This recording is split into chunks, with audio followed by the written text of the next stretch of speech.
szól, a Szentély énekléséről szól, és ebből fogok egy kicsit olvasni most. Nagyon szép történetet, ami Haridászták úrról szól. Ismeritek Haridászták úrnak a történetét? Szerencsés vagyok, mert sok mindenből tudok válogatni még, amit nem tudtok.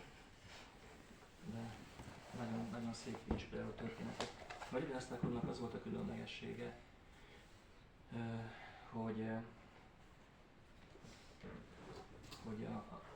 a korában, ami az Úr Csaitanyának a kora volt, ami azt jelenti, hogy a 15. század, ő volt az, akit az Úr Csaitanya úgy nevezett, hogy Náma Ácsárja. Náma azt jelenti, hogy szent név, Ácsárja azt jelenti, hogy lelki tanítómester. Szóval Haridászták úrra mondta, hogy ő az, aki a legkiválóbb ebben a Hare Krishna éneklésben. És ez azért nagyon érdekes, mert Haridászták úr, ő muzulmán családba született. Szóval a szülei muzulmánok voltak, ő is ilyen módon akkor egy muzulmán családba cseperedett, 1456-ban született, ami azért tudjuk ezt a dátumot, mert akkor volt a Nándorfehérvár.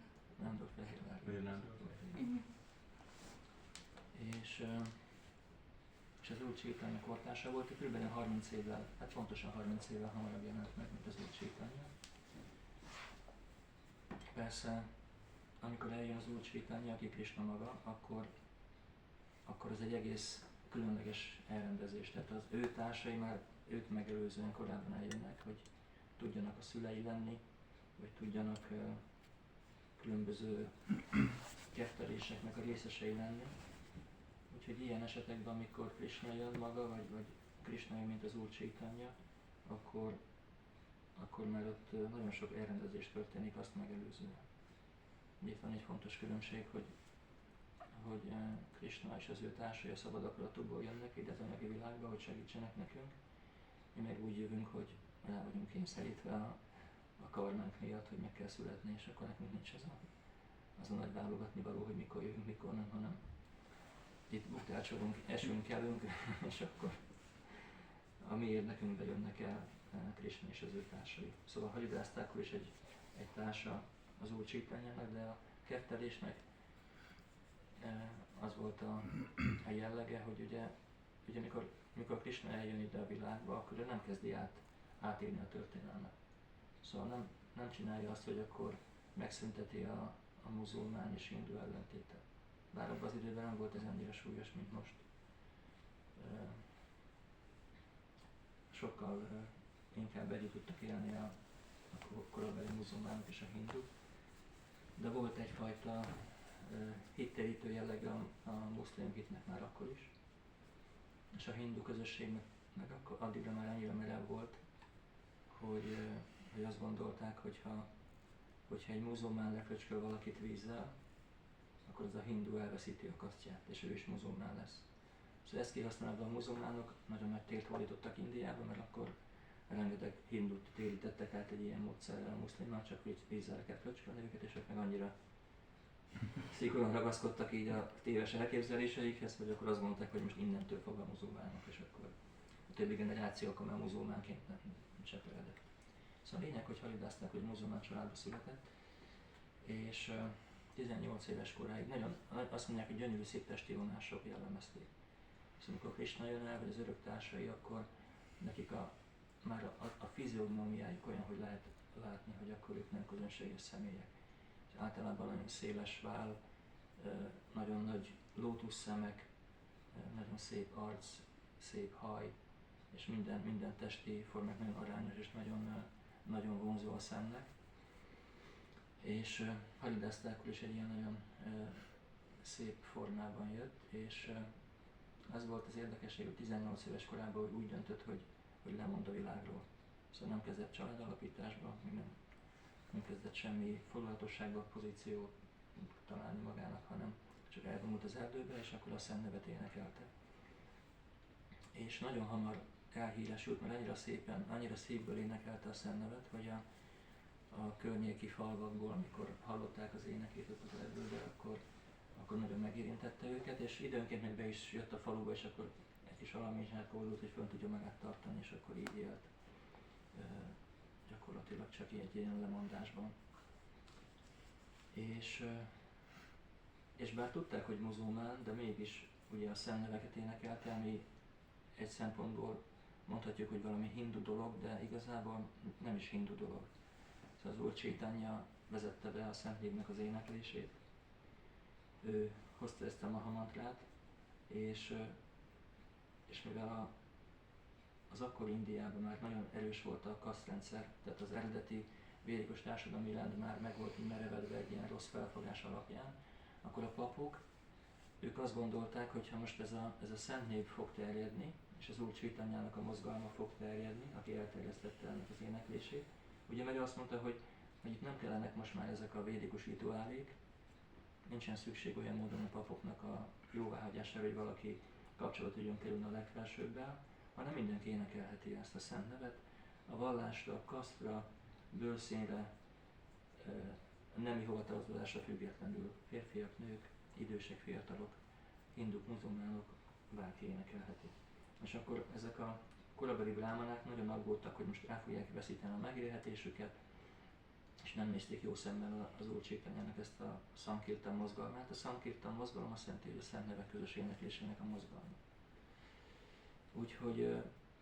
Úgyhogy egyfelől nagyon népszerű volt Haridász Thakur az emberek általános tömegébe, hogy egy milyen igazi szent él ott a közelébe.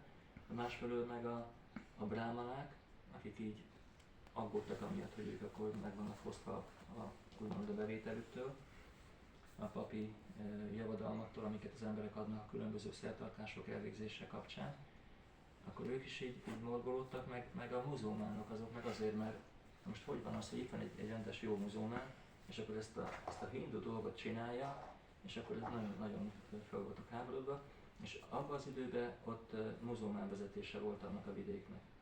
Ezeket az előjárókat úgy hívták, hogy zamindár, nem úgy hívták, hogy kazi.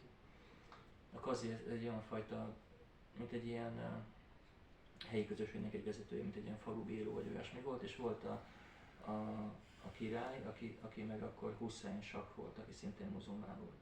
És akkor a helybeli kazi, akit úgy hívtak, hogy Rámachandra, akkor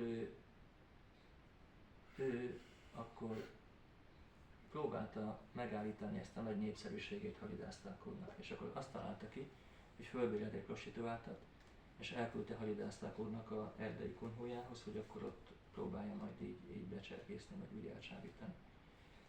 És akkor ez a lány ez oda ment, és este, és akkor ezzel a tipikus módszerrel, ahogy általában a hölgyek hatnak a férfiakra, akkor próbálta Haridász Thakurt elterelni a lelki gyakorlataitól. Haridász Thakurnak az volt a fogadalma, hogy 300 000-szer énekelte naponta a szent neveket, ami nagyon sok. Tehát, hogyha ezt mi csinálnánk, az 192 kör. Szóval amikor mi énekeljük ezt a Hare Krishnát, akkor 16 körre teszünk fogadalmat, hogy minimum 16 kör, ami így egy átlagos gyakorlónak egy olyan 2 óra körülbelül. Szóval, hogyha valaki 192 kör dzsapázna ezzel a módszerrel, hogy mit csináljuk, az 24 óra lenne pont. Szóval azt szerintem, hogy éjjel-nappal nem csinálnánk semmit, csak énekelnénk. Szóval Haridász Thakurnak ez volt a fogadalma, kicsit gyorsabban csinálta azért ezt. Úgy volt, hogy 64 kört azt elmébe mondott el, 64 kört azt halkan, mint a dzsapát, hogy mondjuk Hare Krishna, Krishna Krishna, Hare Hare, Hare Rama, Rama Rama, Hare Hare. És 64-et meg úgy mondott el, hogy hangosan, szinte kiabálva. És akkor ez a 3x64 es 192 kör. És akkor este ez a prosidát, és akkor mondta neki, hogy figyelj, mindenképpen fogom teljesíteni a vágyadat, csak még nem fejeztem be a köreimet. És akkor egész éjjel csak dzsapázott. És akkor ez a prostituált így hallgatta egy darabig, aztán elment. És akkor másnap este megint visszajött. És Haridász Thakur megint mondta neki, hogy figyelj, nagyon tényleg értékelem, tényleg nagyon jó, meg minden, amit kitaláltál, de az van, hogy valahogy most se végeztem a mai fogadalmammal, szóval legyél türelmes, légy szíves, és akkor még ezt befejezem. És akkor csak ott hallgatta, hogy énekelte a szent nevet, és aztán csak lehet, hogy el is bóbiskolt, és aztán elment. És jött harmadik éjszaka is, és ugyanezt történt. Haridász Thakur sose fejezte be a köreit, De így a harmadik alkalommal, amikor ott volt, akkor igazából megtört ez a prostituált, mert annyira nagy hatással volt rá a Szent Névnek az éneklése, hogy megtisztult a tudata, és akkor bevallotta Haridászták úrnak, hogy ő igazából föl lett bélelve arra, hogy őt elcsábítsa. És mondta neki Haridászták, hogy nem baj, semmi baj, nem haragszom rád. És a lány megmondta, hogy kérte, hogy avassa őt is fel, hogy legyen az ő lelki tanítómestere, avassa fel, és akkor ő is szeretné így énekelni ezt a szent nevet. Úgyhogy Haridászták úr felavatta, és akkor ez a lány, ez szintén elvonult az erdőbe, hát nem arra a helyre, ahol Haridászták úr, volt egy másik kis kundhót csinált, leborofálta a fejét, ami nem szokás a nőknél általában. Tehát a krisnás hölgyeket nem látjuk kopasznak. És akkor csak ott élt az erdőbe, és egy tulaszi növényt imádott, ami ez a Szent Bazsalika, amit mondtál Peti, azt a növényt imádt, ez Krisnának nagyon kedves növénye, és akkor azt tiszteletére élő körbejárt a háromszor, és akkor ő is énekelte a szent neveket. És akkor amikor ennek híre ment, akkor persze nagyon nagy hírnevet kapott, még pluszba a Haridászták úr, még jobban elterjedt a dicsősége, úgyhogy ezt nem is várta meg, hanem odébb állt.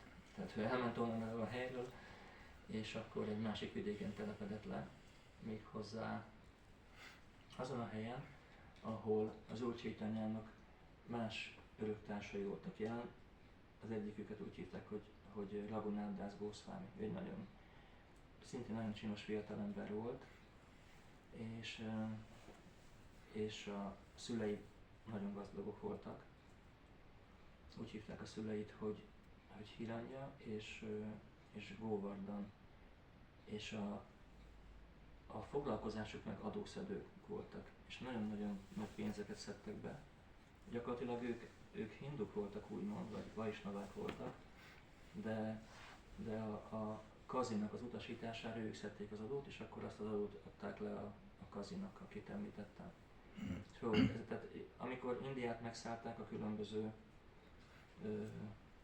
hódítók, az üzbégek, vagy a mogulok, vagy Nagy Sándor, vagy mindig úgy csinálták, hogy megmaradt az adórendszer, csak akkor ők szedték be az adót, és akkor ők irányították az államot.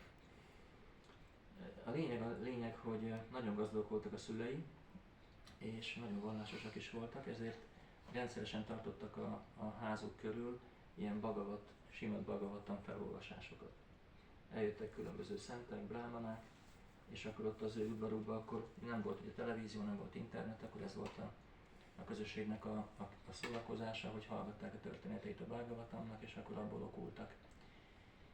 És akkor Haridászták úr itt telepedett le, nem messze, és akkor ő is eljárt rendszeresen ezekre a Bhagavatam felolvasásokra. És volt egy alkalom, amikor ott az egyik résztvevő, aki a Govardhan, őket úgy hívták, hogy Majumodar, ami azt jelenti, hogy nagyon gazdag földbirtokosok voltak. Szóval ők igazából ezt a pénzt, ami volt nekik, ezt arra használták, hogy az egész környezet, az egész régió, ami az ő fennhatóság alá tartozott, ott ők igazából minden vaisnavát gyakorlatilag elláttak, ilyen szenteket, akik ott éltek, csak a lelki gyakorlataiknak élve, akkor őket fenntartották, meg a brámanáknak nagyon sok adományt adtak, és akkor gyakorlatilag ők voltak egy mecénásai a lelki életnek ott. Tehát ez a fajta gazdagság nem az, amit mostanában látunk, mondjuk ilyen oligarcha címszort, ez egy más jellegű volt. De a lényeg, hogy akkor itt az udvarban volt ez a beszélgetés a Simad Bhagavatamról, és akkor ott voltak brámanák is, és az egyik bráman arról beszélt, hogy a Szent Névnek mi a hatása, milyen ereje van a Szent Névnek. És ő azt mondta, hogy a Szent Névnek a végső lényege az, hogy a Szent Név éneklésével el lehet érni a felszabadulást.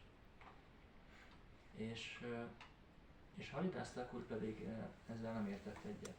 Ő azt mondta, hogy még a Szent Névnek nem is a tiszta éneklése, majd beszélünk róla, hogy 3 szintje van a Szent Név éneklésének, hanem még csak a Szent Név árnyéka, ami azt jelenti, hogy valaki sértések éneklése nélkül, de nem szeretettel énekli a Hare Krishna mantrát, hogy már csak ez a úgynevezett námabász, náma az azt jelenti, hogy név, az abász azt jelenti, hogy árnyék.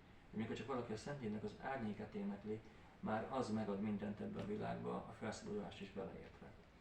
És ez a Brahman, ez nagyon felháborodott ezen, hogy mondhat ilyet Haridászták úr, és akkor valahogy ilyen nagyon kihívód, és azt mondta, hogy ha námapálsz, nem ad felszabadulást, akkor neked száradjon le az orrod. És ezt meghalva, hát ez ugye az időben a közbeszéd nem volt ilyen jellegű, mint amit mi tapasztalunk, tehát ez nagyon durva sértésnek számított. Úgyhogy a házigazdák, Góvaldan és Ilanya azonnal ki is rúgták az állásából, és elzavarták azonnal, és rendőztek bocsánatot kérni Haridászták úrtól, hogy bocsássa meg ezt a sértést. Nagyon sajnálják, hogy ez történt, de hát nem tudnak most mit csinálni. És Haridászták úr is sajnálta, hogy most így járt ez a bráhmán, hogy most el lett küldve, és ő csak a szemlélő való igazságokat adta át, ami az ő megvalósítása és tapasztalata volt. És akárhogy is, de az történt, hogy 3 napra erre az incidensre, az a bráhmán, akit elzavartak, leprás lett.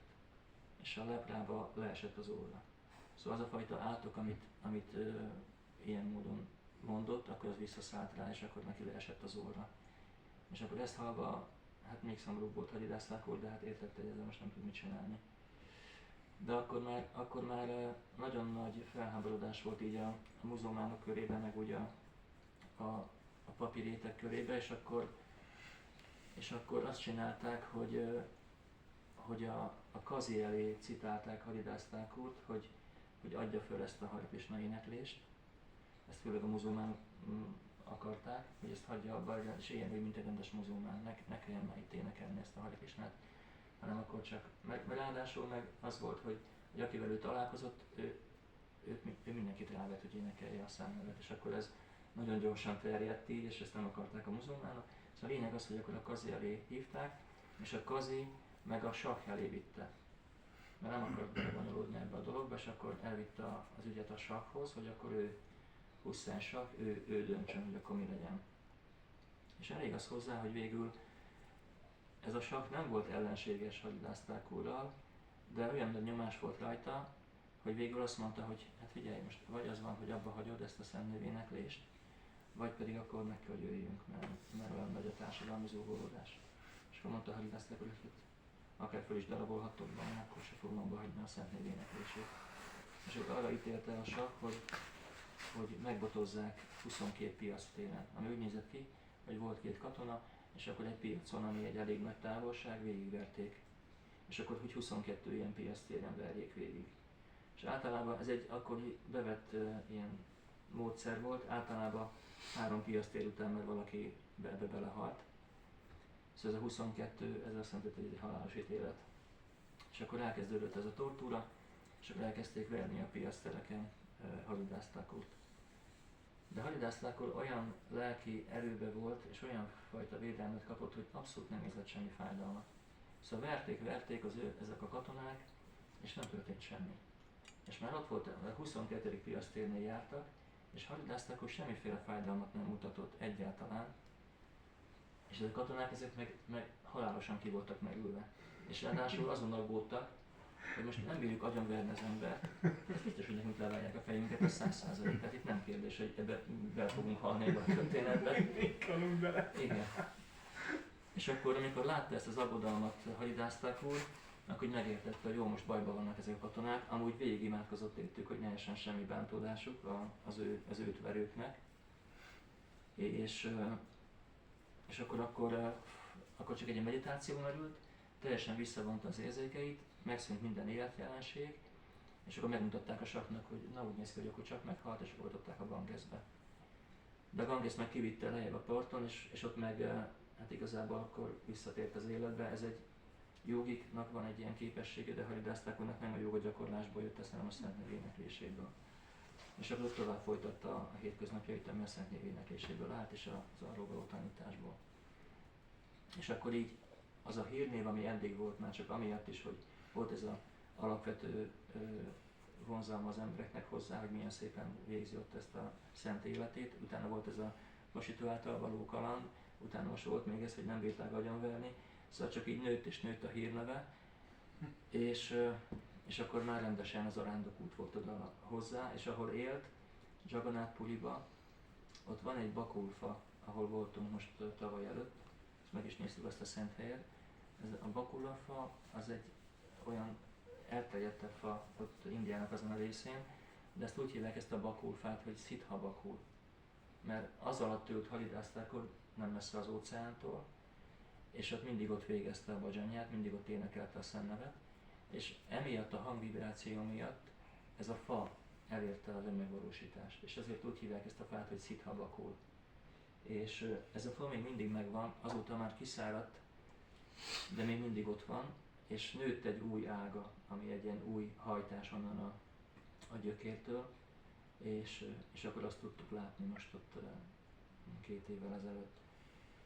És nagyon különleges az egész atmoszféra ennek a helynek, tehát egy nagyon szép a fa is, egy hatalmas ágai vannak, nagyon ilyen viszintesen elérnek, nagyon messze, nagyon nagy fa, és akkor ott végezte ezt a bhajant, és akkor ilyen módon ez is egy szent hely lett. Aztán volt még egy nagy kalandja Haridászthakurnak. Ugye emlékeztek, hogy beszéltünk arról, hogy ennek a világnak vannak örömei. És mondjuk, amit mi itt tapasztalunk ezen a bolygón, az egy olyan fajta helyzet, amiben szenvedés is van, meg örömök is vannak, így mind a kettő egy elég jól kiegyensúlyozva. Vannak olyan részei az univerzumnak, ahol sokkal nagyobb élvezetek vannak, és vannak olyan részek, ami sokkal több a szenvedés, de ez egy ilyen kiegyensúlyozott helyzet. De van valami elképzelésünk az élvezetből származó boldogságról. Na most az univerzum belül van egy mennyei rész, amit mennyei bolygóknak neveznek, ott sokkal hosszabb az élet, sokkal nagyobb élvezetek vannak, és gyakorlatilag szinte nincs is öregség, és úgy néz ki, hogy szinte halhatatlanok az ottani félistenek, és ezért ott sokkal nagyobb, ha össze kéne hasonlítani a kettőnek, a mi világunknak, meg az ottani helynek az élvezeti értékét, akkor olyasmi lenne, mint mondjuk egy tengernyi élvezet egy csöpphöz képest, egy vízcsöpp egy tengerhez képest. És ennek a mennyei helynek az érzéki élvezete az úgy aránylik mondjuk a Brahmannak a boldogságához. A Brahman az a szféra, ahol valaki már nem a testi azonosságá szerint él, hanem csak mint egy lélekcikla beleolvad ebbe az öröklétbe. Annak az öröklétnek a boldogsága az úgy aránylik ehhez a mennyei boldogsághoz, mint egy tengernyi víz egy csöpp vízhez. És ehhez képest akkor ugye ez is még így az anyagi világ határán van.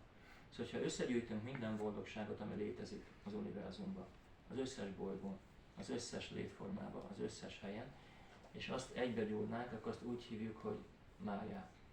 Májá az az illúzió, ami bennünket így illúzióba tart, és ami mindig csábít bennünket arra, hogy inkább a világi dolgokkal foglalkozunk, mint a lelki dolgokkal.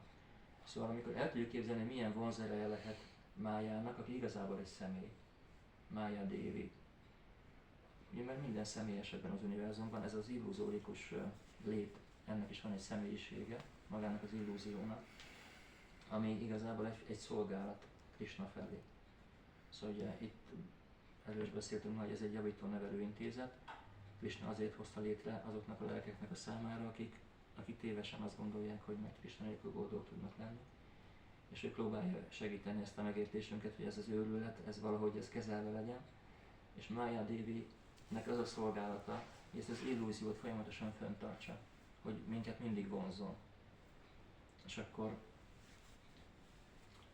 ilyen módon ez nem egy olyan hálás szolgálat, de Mája Dévi ez egy baktája Krishnának, csak ez a szolgálata. Szóval a lényeg, hogy egy személyről van szó, aki ezzel a teljes vonzerővel bír, ami itt az anyagi világban vonz bennünket, bármiféle boldogság felé.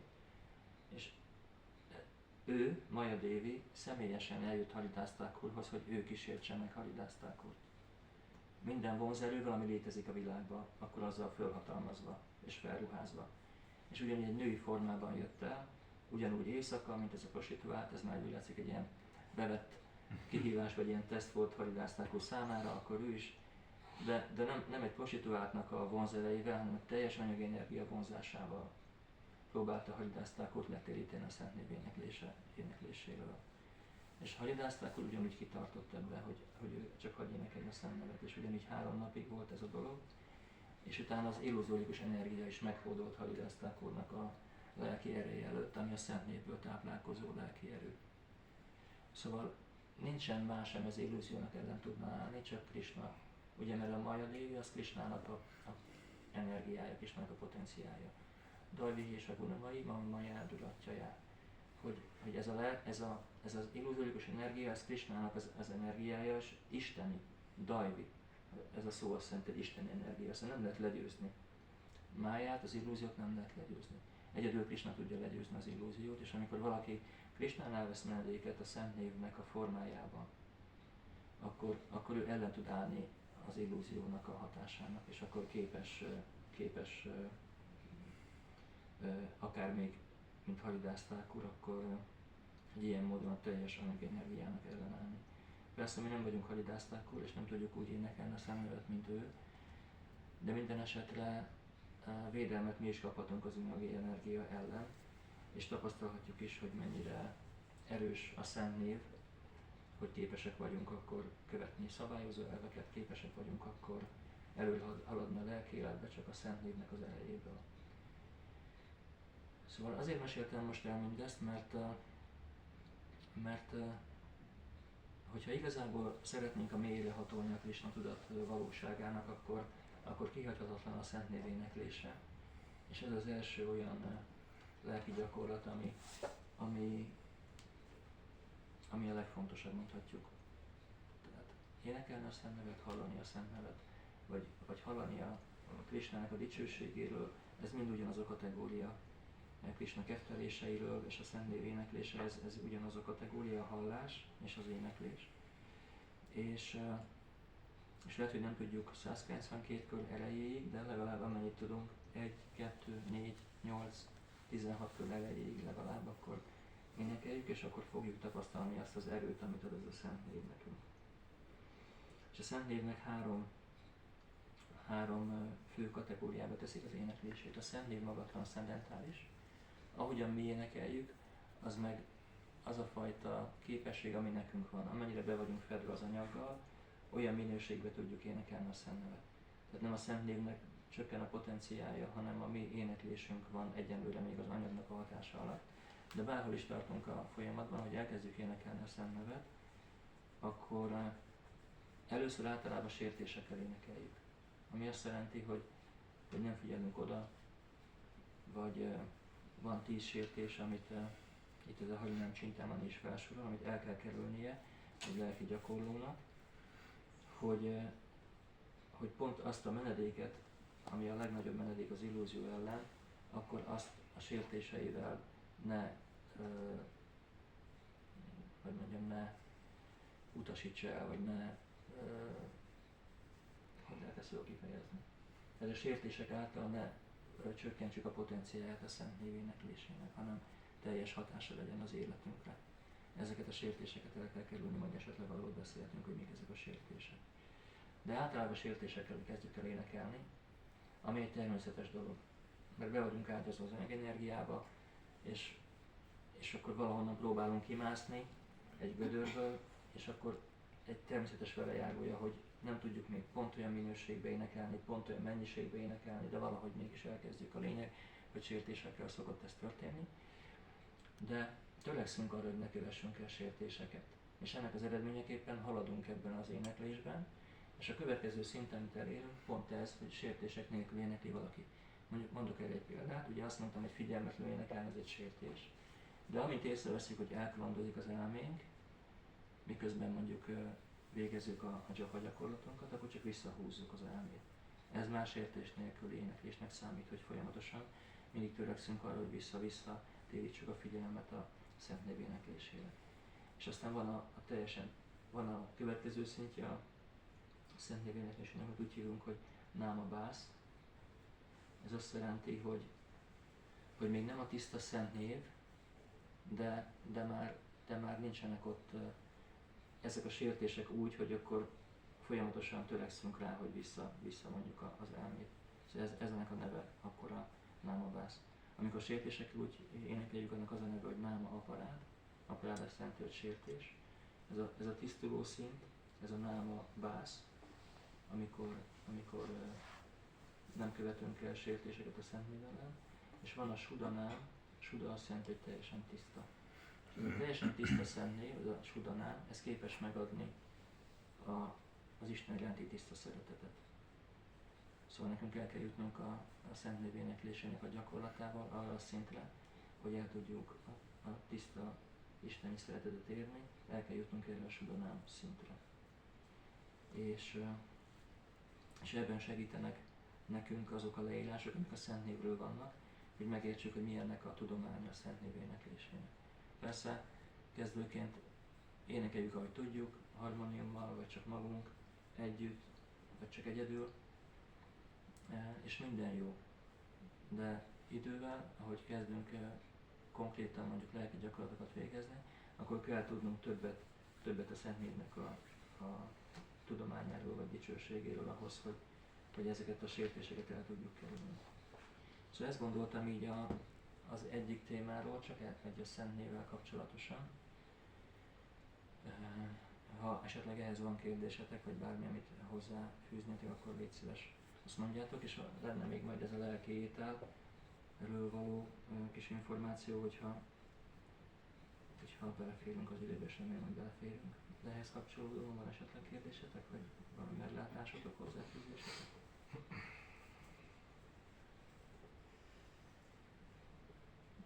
Örülök, hogy akkor nincsen. Hogy lehet ezt fejleszteni, ezt a általában a Szent Név éneklést? Hát el vagyunk foglalva nagyon a világba, el vagyunk persze, nincsen időnk, be kéne tenni 2 órosztát, vagy 10 percet, 20 percet, vagy annyit, amennyit, de úgy nagyon nehéz berakni ezeket. Hát az nagyon fontos, hogy amennyit tudunk tegyünk bele, legalább egy 4 órát, 20 percet a napunk elejébe lehetőleg. És az is egy jó dolog, hogyha főleg eleinte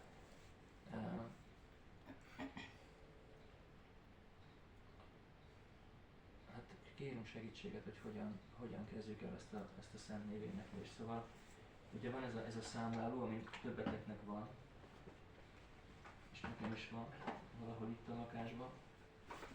Adjam be? Oké, köszi. És ugye akkor csak elkezdjük számolni, amikor dzsapázunk, akkor csak elkezdjük számolni itt ennél a szemnél. Ugye lehet, hogy nektek kicsit más színű a dzsapaláncotok, ez be van olajozva, hogy a fa tovább bírja. És azért van ilyen színe, tulasziból van. De ez most egy mellékes információ. A lényeg, hogy itt ez a Krisna szám, ez a középső szám össze van fűzve, és megfogjuk itt mellette.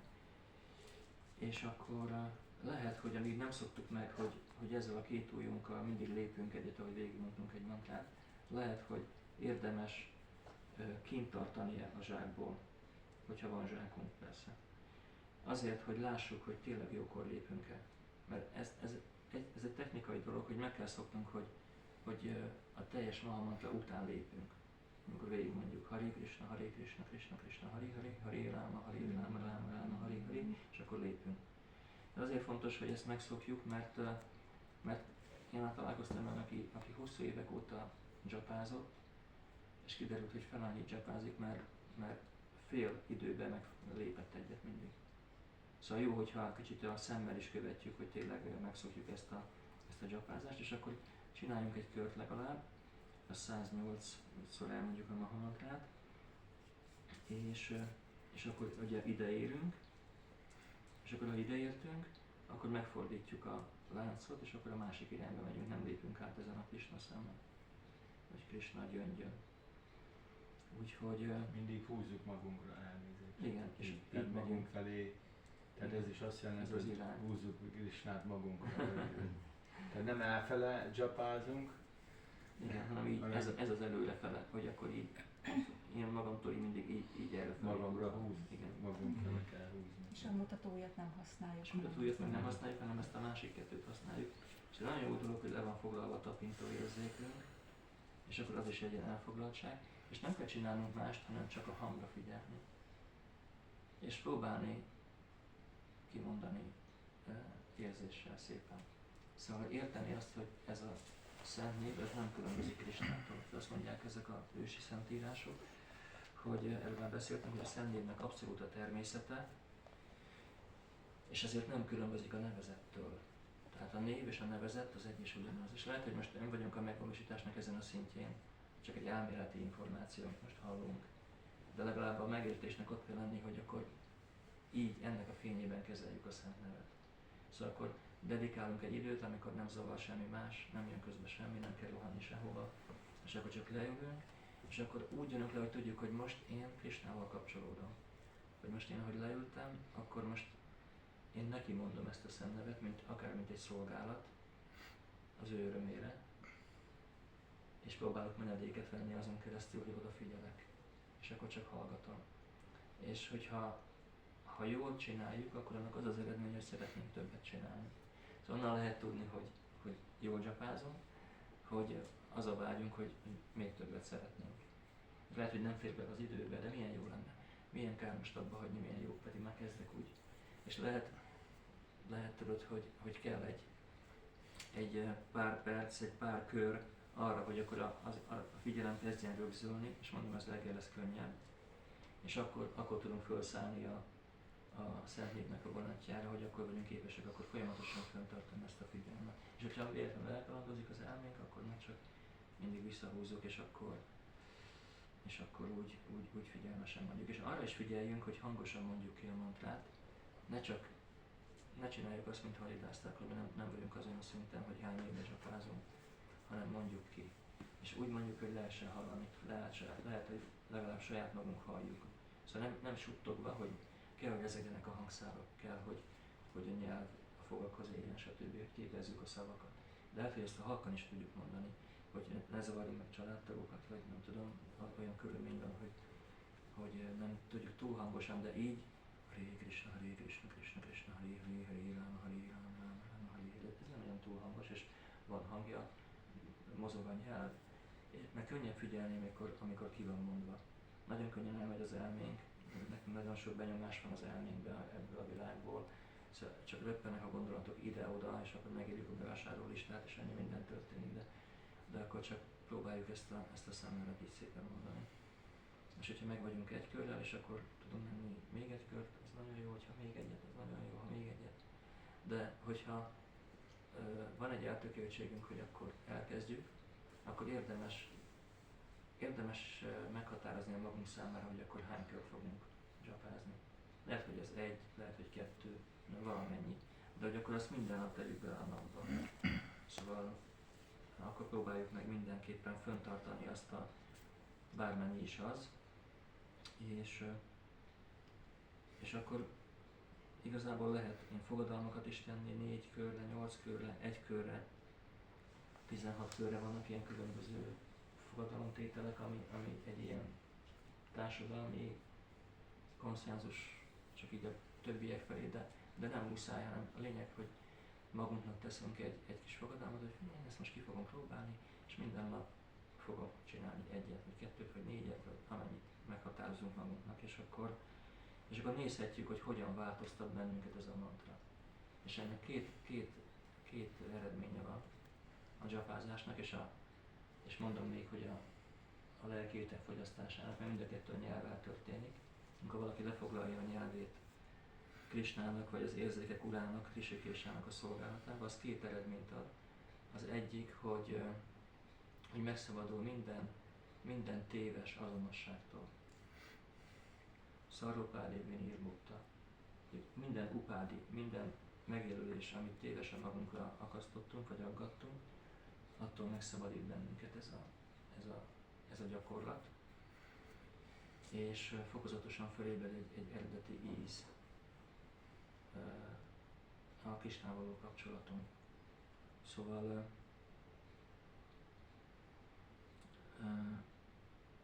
Szóval ebben az irányban indulnak el akkor a történések velünk, és fogjuk tapasztalni azt a fajta lelki erőt, ami egy plusz, ami nem jön semmi másból. Hogy az elmének egy olyan menedéket ad, egy olyan békét ad az elmének, ami semmi másból nem jön, csak a Szent Névből.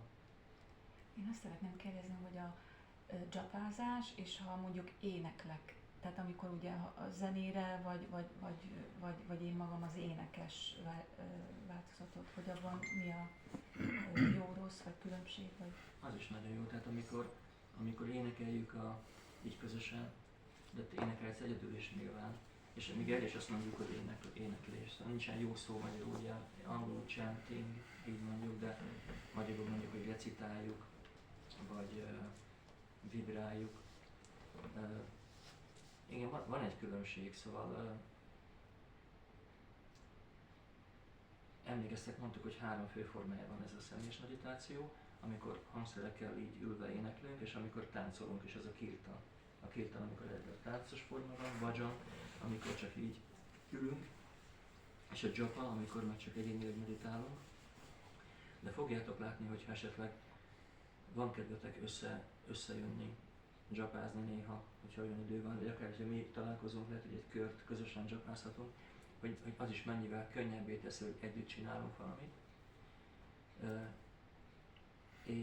És mindegyik jó, mind a 3 változat jó. Igazából azt mondják, hogy ha kirtant csinálunk, azoknak még 1000-szeres hatása van, mint amikor japát csináljuk. De mégis azért csináljuk a japát, mert az Úr Chaitanya azt mondta, hogy csináljuk, hogy számoljuk. Nem csak azt mondta, nem csak azt mondta, hogy énekeljük, hanem hogy adott számú kört énekeljünk. Szóval ő is számolta, nem ezzel a módszerrel, amivel mi, egy másik módszerrel számolta, de számolta a köröket, pedig hát ő az Istenségek felsőbb személyisége. De mégis ahogy tanította ezt, akkor ezt a könyvet mutatta, hogy számoljuk ezeket a köröket, és akkor ezért ezt a japát csináljuk, és ezért nagyon nagy áldás van ezen a japázáson. És ez a japázás, ez egy olyan dolog, ami akkor adott számú körben történik, amire teszünk fogadalmat, vagy amilyen irányba akkor megyünk, ez a 16 mondjuk most, ami általánosan el van fogadva, mint egy minimum, hogyha valaki szeretne avatást kapni. De bármennyi jó, 1 kör, 2 kör, bármennyi. És azon kívül akkor meg van az a fajta éneklés, amikor éneklünk napközben, éneklünk a fürdőszobában, éneklünk, mert csak annyira jó dallamot hallottunk, és annyira tetszik. Vagy olyan jó élmény csak énekelni így magunknak. Vagy vezetés közben mondjuk. Vezetés közben, vagy bármi. Házi Főzés közben. Főzés közben az a nehéz, hogy akkor lehet, hogy könnyen belekötünk az ételbe, és emiatt az nem annyira javasolt, hogy főzés közben. De bekapcsolhatunk egy bhajant hallgathatjuk közben, vagy egy leckét, bármi. Ez válasz most nem? Persze, köszönöm. De például vezetés közben nem lehet japázni, nem japázni, Persze, mert akkor hát a figyelmet máshol meg technikailag sem. meditatívabb egy japázás. Az biztos. De az énekelni lehet a szemebe, vezetés közben. Ez ajánlott. Vezetés közben nem lehet japázni, de japázás közben nem lehet vezetni, de vezetés közben lehet japázni. Tehát, hogyha csak én mondom, és nem éneklem, hanem mondom, az japának számít, de azt nem számítjuk bele abban, nem számoljuk azt, igen. hanem az csak... Igen, az csak arra van, hogy az útra kell figyelni, meg van osztva a figyelem. De a szennevet mindig jó énekelni, főleg kocsiban annyira szép helyzet tud lenni. Szóval nem baj, hogyha kifejlesztjük azt a képességet, hogy bármikor, ha történik valami, akkor egyből a szennév is meg eszünkbe. Mert ugye olvassuk a Bhagavad Gitában 8. fejezetben, hogy ki milyen létállapotra való test elhagyás, akkor azt érje el kétségtelenül. Ha tudunk a szemnévlének gondolni, amikor eltávozunk, akkor csak megyünk vissza egyből Krisnához. Szóval... Albániában japázni vezetés közben. Albánia, igen. Ugye tálibok között. jó, hogyha. De Krisnának vannak olyan formái, amik ezt a védelmet adják a baktának. Nisimhadev egy ilyen megnyilvánulása, aki direkt a bakták védelmezésére jön, és akkor általában a bakták hozzá szoktak imákat mondani, amikor valami vészhelyzet van. És ez is egy olyan dolog, hogy gondolhatjuk, hogy de akkor ez miért tiszta odaadás, amikor én a testem védelméért imádkozok. És azt mondja Rupa Goswami, hogy amikor meghatározod meg a tiszta odaadó szolgálat, úgy kezdi, hogy Anyá Bilászita Sunya, Gyána Karmádja Navita, Nakújéna Krisnánu Silanam, Bhakti Uttama. Az Uttama Bhakti, a Bhaktinak a tiszta formája az, amikor valakinek teljesen mentes az odaadó szolgálata minden önös vágytól, amiben az is beletartozhatna, ahogy gondoljuk, hogy akkor a testem legyen megvédve. De vannak olyan szituációk, amikor ösztönösen csak, hogy az élőlénynek ösztönösen följön ez a természete, hogy hát nem akar elpusztulni most így ebből a szituációba, és akkor lehet, hogy úgy hívja Krisnát. Ó, Krisna segíts, vagy csak Hare Krishna, Hare Krishna, Krishna Krishna, Hare. És azt mondja Rupa Goswami, ő annyira tökéletesen alkotta meg ezt a definíciót, hogy minden egyes szó annak a jelentése meghatározza pont tökéletesen, hogy mi a tiszta odaadás, és azt mondja, hogy ez még belefér, ez az ita, vagy ta kis ilyen jelző, vagy nem tudom, ilyen szerkezet, ezzel jelzi azt, hogy előfordulhat a szituáció, amikor valaki úgy mondja a szentnevet, vagy azért imádkozik, hogy védelmet kapjon, de ez még belefér a tiszta odaadás kategóriájába, mert nem ez a fő motivációnk, hanem ezt az élet hozza ki. De a fő motivációnk az, hogy Krisna örömét szolgáljuk, és a szentnév éneklésével és az ő örömére törekszünk, illetve hogy Srila Prabhupád lefordítja nekünk a Mahamantrát, ugye azt mondja, hogy ó Uram energiája, ugye Krishna és Srimati Radharani, kérlek, kegyesen fogadjatok újra szolgálatotokba, vagy fogadjatok odaadó szolgálatotokba. Szóval mi szeretnénk szolgálatot kapni az ő ketteléseide, vagy lehetőséget kapni újra kifejezni a szeretetünket. És ezért a szentnév éneklése az egy szempontból maga a folyamat, elérni a Krishna prémát, a tiszta Isten szeretetet, és maga a végcél is. Ugye a kettő nem különbözik egymástól, tehát maga a folyamat és maga a cél az ugyanaz. Csak most, ahogy kezdjük ezt a folyamatot, még nem tudjuk tapasztalni a Szentnévnek azt a minőségét, meg nincs még az a tapasztalatunk, hogy ez valóban nem különbözik Krisnától, ez maga Krishna. Még nem tartunk itt. De a végeredménye az éneklésnek az, hogy azt el tudjuk érni.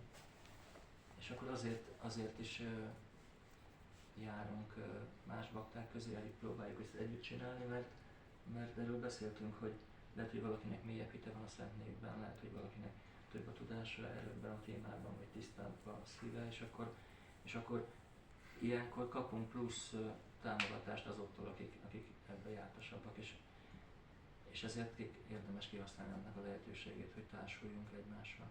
És hát Ambira, te ott voltál a Egri Harinámon, milyen tapasztalat, nem? Tehát így nem tudod hova tenni. Ez nem lehet. Tehát ennek a tapasztalatát nem tudod elmondani másnak. Igen, ezt meg kellett tapasztalni. De azt tudod, hogy ilyet soha nem éreztél, sose találkoztál ilyennel, nem? Így van. És mégis veled történt, és a te tapasztalatod volt, és hogy ismerős és nagyon közeli volt, de teljesen friss volt, és teljesen újszerű volt, és egy soha nem történő dolog volt, nem? Igen, szó szerint. Igen. És ez minden nap lehet ez a tapasztalat, hogyha elkezdjük ennek a Hare Krishna éneklésének a folyamatát. Igen. Szóval nem, és lehet, hogy ezt nem is tudom, mondtam nektek, hogy valaki akkor föltette egy ilyen kis rövid TikTokra egy ilyen rövid részt ebből a utcai éneklésből, és 2 nap után már 122 000 megtekintés volt, mert ott mindenki érezte, hogy valami nagyon különleges van. Nem tudom, hogy mi, de valami nagyon különleges van. Szóval így. Van esetleg ezzel még valami más, vagy elkezdhetjük a másik témát? Mert legalább röviden nem akarom elhúzni, hogy 8-ig van egy 10 percünk. 8-ig csak ezt a lelki étel dolgot. Ugye, mert itt erről van szó, hogy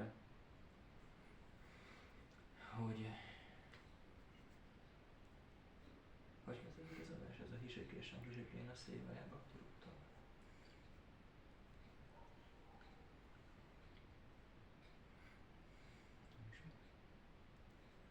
Szarupádi vinéluktam, igen.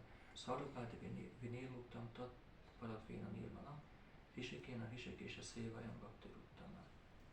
Vagy bakti